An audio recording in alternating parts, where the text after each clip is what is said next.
उर्मिला जी को अनम्यूट कर रही हूँ। Yes please.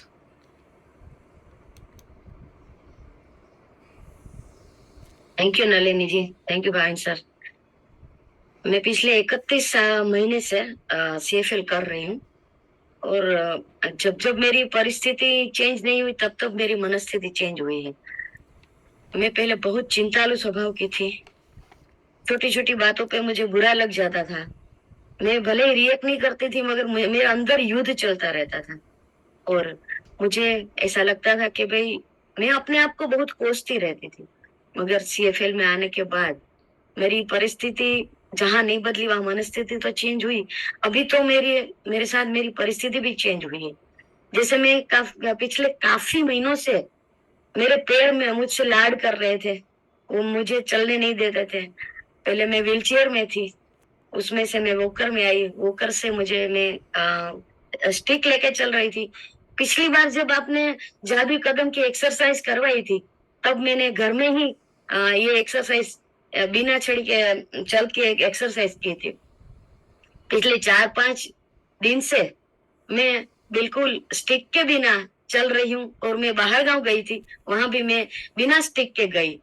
तो ये सब CFL की वजह से। अगर मैं CFL में ना होती तो मैं कभी की टूट गई होती।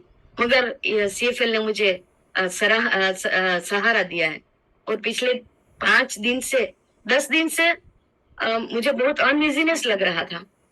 तो मुझे लगा कि ये क्या हो रहा है। मैंने डॉक्टर को बताया, डॉक्टर ने कहा कि भाई आपका थोड़ा सा BP बढ़ा हुआ है। मैंने कहा मुझे BP नहीं हो सकता। मैंने एक मंत्र बोला, मैं स्वस्थ हूँ, मस्त हूँ, तंदुरुस्त हूँ, मैं स्वस्थ हूँ, मस्त हूँ, तंदुरुस्त हूँ। और आज मैं एकदम स्वस्थ हूँ और एकदम मेरा BP एकदम कंट्रोल में है। तो ये सब CFA की वजह से हुआ है। मैं आप सबकी बहुत शुक्रगुजार हूँ क्योंकि जब मेरे पैर नहीं चल रहे थे तो पूरे मैजिक परिवार ने मेरे लिए बहुत प्रार्थनाएं की, मुझे बहुत ब्लेसिंग दिए थे। एक मानसिंह भाई करके है, उन्होंने तो 21 दिन का अनुष्ठान भी किया था।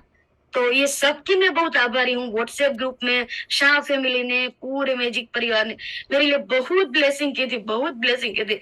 और सबके ब्लेसिंग की वजह से आज मैं एकदम स्वस्थ हूँ और एकदम अच्छे से चल पा रही हूँ। सबका थैंक यू, धन्यवाद, धन्यवाद, धन्यवाद। Thank you thank you thank you Urmila बा। यहाँ पे मैं सबके लिए एक चीज कहना चाहता हूँ। ये तो उन्होंने उनका एग्जाम्पल दिया, लेकिन लाइफ में एक चीज जो मैंने प्रैक्टिस की है,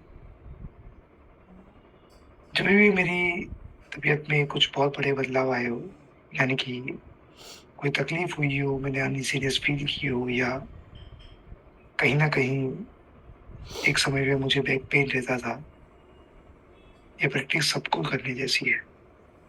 हम कहीं ना कहीं किसी ना किसी के लिए कंप्लेन के भाव में रहते हैं और वो कृतज्ञता से टोटली अपोजिट रास्ता है। हो सकता है कि आप 100% सही हो और सामने वाला 100% गलत हो, फिर भी हमें हमारी मानसिक शांति, हमारी फिजिकल फिटनेस के लिए सामने वाले को माफ करना सीखना चाहिए, क्योंकि जब हम दूसरे को माफ करेंगे तब उसका क्या होगा पता नहीं है, हम अपना फायदा कर रहे हैं। और इसीलिए हमें हमारी खुशी के लिए दूसरों को माफ करके कृतज्ञता की प्रैक्टिस को बढ़ाना चाहिए। So thank you for sharing. Yes please. Ambalal